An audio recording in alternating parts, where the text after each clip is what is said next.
let me ask you this. Is there anything more awkward than when you and your bestie are in a social gathering, a party, or I don't know, hypothetically, like, say you're stranded in the wilderness for months and months on end, and you're all usually together, then you and your bestie kind of disappear and kind of hide out in an area by yourselves, and you have a cheeky D&M, and you're sharing secrets, and you're gossiping, and it's fun and light, and it's a safe space, and you're sharing things and revealing things that you've never told anybody in your entire life. And then you accidentally let slip that you are the reason that this person is going to die alone and cold in the snow. They're never going to see their parents again. They're never going to graduate high school. They're going to have to cannibal each other to survive, and still will probably not survive. And it's all your fault because you're a selfish psychopath who, after having one person in the distance compliment you, you were like, well, that's good enough for me. Guess we're here forever. And you smash the only way anybody's going to find you. And for some reason, even though you are sharing very small secrets with each other, like, I don't throw the poop over there, I throw the poop over there. And, you know, very small secrets, not life-changing, life-altering, insane, crazy, keep to yourselves on your deathbed secrets. But no, you decide to tell that secret to this bestie. There is literally nothing more awkward than you telling your best friend that, your bestie, and then she's like, oh my god, you suck. Oh, I totally hate you now because you're an actual psychopath who trapped us all here due to very, very, very selfish reasons. And then all I'm thinking is like, imagine that walk back to the cabin. Like that, it's just all so awkward. But no, Misty's like, I'll kill you, and she threatens to kill her. And then the show, like, it's like, oh, it's such a good moment. And then the show's like, actually, we're going to let Misty off the hook for no reason. And she dies. Actually, you know what? I've suddenly realized something that is more awkward than you telling your best friend a life-changing, life-destroying secret and them turning on you and just, that awkward walk back to the cabin. You know what's more awkward than that? Is when you threaten to kill someone and then they just go ahead and die, making your threat, like, just not even like a real threat. Like, they just happen to die anyway. So awkward. Wait, no, sorry, cut that. I feel like I'm getting awkward confused. That's not really what I meant. What I mean is, that's lazy, boring storytelling. That's like, I don't know, like, why did they let Misty off the hook? Like, Misty's like, oh, I'm gonna kill you. I'm like, oh my god, you have to kill her. Like, she's gonna go back after a very, very awkward walk back to the cabin. Unless they like race each other. It's like a fun kind of, you know, action set piece through the snow, like it's Mission Impossible or something. But, you know, like, they're gonna get back to the cabin and she's gonna be like, hey, I was her bestie, I'm not her bestie now, just catching you guys all up on the goss because, and she's gonna reveal it, and they're all gonna turn on Misty and, you know, kill her or isolate, you know, kick her out of the house or whatever. And so, I don't know, it's like, that was the moment where I'm like, oh my god, they're gonna make Misty kill her best friend. That's so tragic. Like, literally 3 minutes earlier, they were gossiping and having fun, and I kept thinking, this is so cute and nice, and I love how much they're friends, but it's so tragic because eventually, you kind of know that this side character, Bestie, will be eaten. She'll be one of, like, the, you know, the victims, the cannibal victims. And so, like, you just know that's like a ticking time bomb. And for it to happen so quickly and to force Misty into a situation where she's going to have to kill this bestie, it's crazy. And then she just falls off a cliff. It's like, it just feels so like, I don't know why let the character off the hook? Why not push the character to the extreme and make us really, like, question, like, I don't know, it feels like that's so complicated and intense and interesting. There's so much to chew on there. Get it? Because they're going to chew on her bestie? That's terrible. I apologize for that. It just feels like a really wasted opportunity that they, like, literally set up. And I really like the idea that the cliff is there, so she's got this, like, really easy, simple way to kill her. Like, not saying that the kill is simple, like, mentally, like, it's still gonna, like, do a lot for her character, but, like, she doesn't have to, like, you know, physically do it. She can kind of let gravity do the kill. So it's like, it's there for her, which creates that opportunity. And then it's just kind of like, oh, she just slipped because she was by a cliff. It's just, it feels so easy. It feels, like, uninteresting, a very safe way to get rid of it. And it's like, oh, it's just, oh, poor Misty. It's like, I don't want to feel like that. I want to be like, oh my god, I can't believe Misty's like a flat out murderer now. That's crazy. And yeah, later in the episode, she's like, oh no, I don't know what happened. But it wasn't really her fault. She was threatening her. But her bestie probably could have, you know, not stumbled off a cliff. Hold on, sorry, I just want to clarify for a second. I feel like I've started off very negatively. I loved this episode. I thought this was easily my favorite of the season. I love that the character died. I loved all of that set piece and scene and all the stuff. I just feel like that minor little like tweak to that moment would have really worked better long term for the character and for the story and for the show in general. And I don't know, it's kind of like, okay, how many times are we going to have someone die that they can eat without them, doing the murder? Like, I kind of want the show to push these characters like further and harder. Oh, I just realized something even more awkward than that other awkward thing, and that not awkward thing that is just bad, lazy storytelling. It was so awkward that she died and then the snowstorm came and so they can't eat her bestie, second bestie to be eaten. What? That's so awkward. Just got awkward in my brain. That's also not awkward. That's ironic, tragic. A third example of a word that actually fits and makes sense for why that her falling and them not being able to eat her, wasted potential of tasty, delicious human.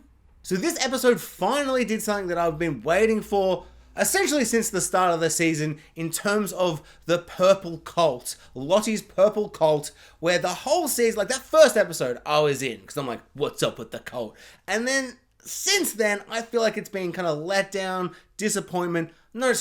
Underwhelming. I think underwhelming and not what I want from it. Not to say the scenes are bad. They're all like, free your mind, think about stuff, forgive people, all that stuff. Like, that's fine. It's good character work for Nat or whatever. I don't know. It's just not what I wanted from it. So I'm finding myself very disengaged from it all, very uninterested. Like, they're the scenes, like every scene when they're on the island and they're in the snow and it's freezing, it's terrifying, there's so much going on there. And it's like the stakes are just so high. The stakes are so high, I am like glued to the TV. And then suddenly, with no rhyme or reason, the way it cuts between, olden times lost scenes to the present day, I don't feel like I'm connected thematically at times. So it just cuts back to these like cult members, these purple cult members. And I'm like, I'm going to get my phone out, play a little cheeky game of Clash Royale on my phone. I'm like watching. It's not connecting with me. And then finally, they just completely changed my mind on the entire cult thing so quickly with that one scene where she does the light trick, the hypnosis kind of situation, and Nat remembers what Travis was like she was right about from the note, and that is that there was some kind of evil entity from the woods, from when they were stuck on the island, and it's not an island, I know it's the wilderness, it just reminds me of Lost.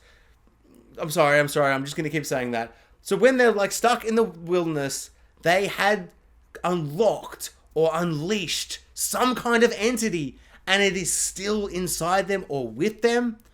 Whether or not it's something that's kind of latched onto them, like a shadow, or it's inside them, like internally in their soul, in their bodies, or if it's just around them, or if it's just kind of being taken from the woods because they're no longer in the woods. Like, there's so much to unpack there. It's so interesting. I'm so glad they have finally just gone, it's some kind of spooky, weird, evil entity, demon spirit, other words to describe whatever it could be. It's so exciting. It's so interesting. I really, really like the idea that due to them all being so scared, so hungry, so desperate, and Lottie has this kind of spiritual connection that she can't really explain, but she feels something that usual people don't.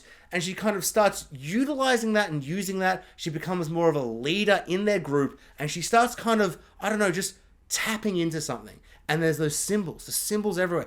And they start just kind of gravitating towards these symbols. And she starts tapping into this energy. And it's maybe stronger here, potentially. They're very vague, which I really enjoy.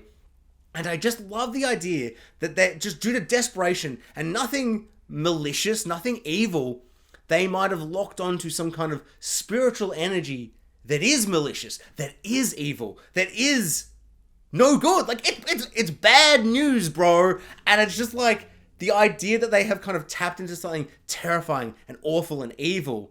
That, like, they're like, oh, we really want some birds for dinner. And then all these birds land on the house, and they're like, that's pretty good. And slowly, it's making them do these horrible things. Like a cannibal a Jackie. Eat a roast dinner Jackie. And now it's kind of come back with them. And now they are having nightmare sleepwalking, beheading their dogs on a shrine situations. And I don't know. It's just, I think the idea and where they're taking this story from this episode, I have never been more excited for where this show is going and what it's going to give us. I love it! I love it! I genuinely thought it was so interesting and cool. So the only reason that I even started watching Yellowjackets in the first place is the character who is playing adult Van, who is Claire from 6 Feet Under, Dorothy from Servant. She was cast in this season as adult Van, and a bunch of people in the comments, amazing recommendation, cannot thank you guys enough, were like, hey, if you love Dorothy from Servant, she's gonna be adult Van in Yellowjackets Season 2, get on it. And I was like, I don't know what any of that means, but I'm keen. I'm going to watch a show if she's in it. I love her so much. Amazing as Claire. Amazing as Dorothy. Just top tier. And so after waiting for 4 weeks for this character, there's essentially, and like this casting, that is the reason I'm watching this show at all. Like I'd heard that it was amazing and all these things, but there's like a million billion shows in the world, and there's only so much time in one day outside of work and sleep and all that stuff. So it's like, I don't know, it was like, I was always on the list, but all those recommendations of like, she's in it, she's going to be cast, get into it. I'm like, all right, time to get into it. And so finally, she is here.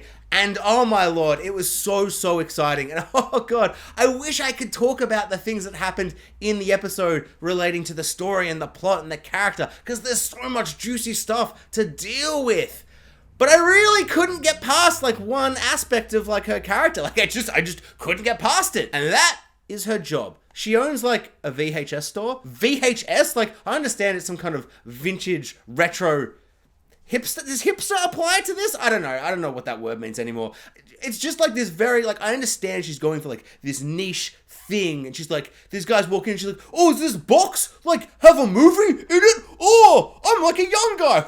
It's like, that's either very accurate to kids and I hate the world and I'm old and that makes me so sad, or that's a terrible scene of dialogue. I can't tell. Let's go with the latter, because that makes me not have existential dread. Like remembering that Claire from 6 Feet Under is now an adult, playing adults. Like, in Servant, she's an adult mother. And I'm just like, but she was a child so recently. Wasn't that recently? Who would have thought that 6 Feet Under, a show that continuously addressed death and existential dread and horrors and nightmares and just sadness and just, oh, so much sadness, would now, years later, make me sad for such different reasons? Just to be clear, I am not trying to shame anyone for their enjoyment of whatever they love. I'm a movie nerd. I love movies. I love TV shows. I love all that kind of stuff. But VHS isn't like that old retro thing where you look back and go, oh, was it maybe even better back then? This isn't some kind of film to digital discussion, like film stock, filming on film, 16mm, those other examples, 35mm or whatever it is. You know, like how Tarantino and Christopher Nolan or whatever are always like, I'm gonna shoot on film because it's all like grainy and you can taste the film and you can lick the flavor off the camera. Digital, blah. Like, it's not even that kind of thing. It's also not some kind of thing where it's like, ooh, CDs, ooh, Spotify, all this stuff. Vintage vinyls. Like, vinyls have, like, a quality that you don't get if you just listen to your headphones with your bloody Raycons or whatever. I'm not trying to throw shade to Raycons. I'm just, like, that was just the first thing that popped in my head. But, you know, like, there's examples where the old school vintage thing has its place still with all this new modern technology. VHS is not that. VHS compared to DVD, compared to Blu-ray, compared to 4K. I mean, it's just, VHS is so bad. Have you sat down and watched something in VHS? No, because why would you? It's like going to YouTube and turning down the settings to 360p, maybe less? I don't even know. I was shocked how low quality a DVD I put on recently was. I still love my DVD collection. I love it. As I said, big film nerd. Of course, I've got a giant DVD collection. I will never throw it away. Even if it got me $22 and I could buy a delicious KFC delivered to my door for the DVDs that I will never watch again, that I pay for on streaming services, and I'm too lazy to put it out of the DVD into the DVD player, I'll just play it on Netflix or whatever. I still will keep them because I love them. But the quality is not there. Like, film, like, in terms of these kind of, like, hard media, like, DVDs, I mean, it's still pretty good. It's not too bad. Blu-ray, that's just like, that's what you want. VHS, not even in a conversation. I just don't understand what she's doing owning some kind of VHS store. It's like they went, oh, wouldn't it be cool if she's running this kind of like, you know, like this Blockbuster thing, but let's just take it even further. I don't know. My brain just like stopped working at that point. I'm like, I don't understand. Hold on. Wait. Is this set in the modern day? Oh my God. You know what? If this isn't set in the modern day and this is set 2015, like some kind of time in the past, ignore everything I've said for far too long. You know what? I have had a sudden and dramatic change of mind and heart. I actually respect the VHS store because I think these characters are like maybe 10 years older than I am. I'm pretty sure it was like 95, 96, around there, where I was a little baby boy, little infant boy, probably bigger than that, to be fair. Scale it up in your head. But a little child boy, man. And I feel like I have nostalgia for DVDs. As I said, not throwing my DVD collection away, even if I don't use it ever. Just, we'll keep it, hoarding in a room, just wasting space. So she's got this nostalgia for VHS copies, and I've got to respect that. I don't know why I came so negatively. I have changed my mind. I love that she owns a VHS store. Super cool and awesome. And I love how it relates to her character that we know from the wilderness wreckage situation, the main storyline. Because I like, how many times has she mentioned how much she loves films and pop culture? Never? Was it just me who was like, wait, is this her character? Was this her character, like, in, like, the flashbacks? Or the present day that's the past or whatever? The wilderness, the lost on the island moments? Like, has she ever, like, have I just forgotten completely her characterization of being this pop culture film nerd kind of character? Because it felt like, I was like, this is not the person I expected to see. I am baffled and confused. I don't. She's doing drugs and taking drugs. Oh, she's got problems and... So, I don't know. There's no time to talk about the real storyline. We've got to get to Harvey.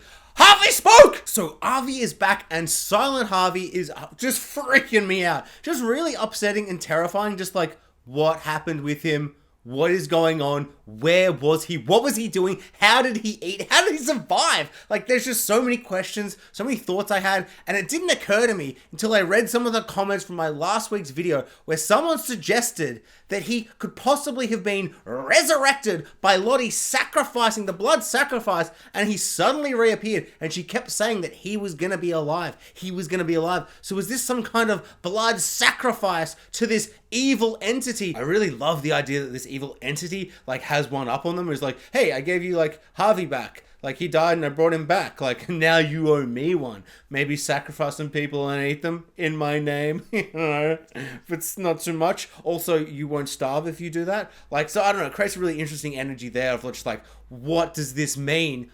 But it's most likely that it's just some kind of crazy wild man that they're going to, like, have to interact with. And he's going to be like, these are my woods. And he's going to, you know, do all that kind of stuff. And that will be, like, some kind of antagonistic thing. Just like some wild man. But then Harvey was like, hey, coach, I'm speaking. Boo. And I was like, oh, he's speaking. Really, actually, like, that almost sounded like I was being, like, sarcastic. I generally jumped out of my seat. Like, I jumped out of my skin. Figuratively. Obviously, but it was like generally quite upsetting because I thought we weren't going to hear Harvey speak like maybe ever again. Like, it'd be one of those things where he's like writing down things because like he couldn't speak anymore because he's so scared, or a ghost, or like a zombie. I mean, who knows? But he's like, that lady, Mrs. Lady person, she doesn't want me to come back or something. And I'm like, who? Because the evil entity, like, the visions that Ty is getting is like of a man with no eyes. And so, like, is there like going to be two entities? Maybe like two separate entity forces? Maybe one evil, one kind of good? Like like this she entity maybe is going to be all like, hey, don't go back because they're going to eat you or something.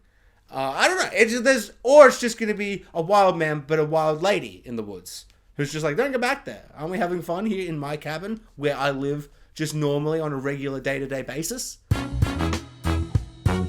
Thanks for watching, guys. Like, subscribe, hit the notification bell, and comment below. I would love to know what everyone thought of this episode of Yellowjackets.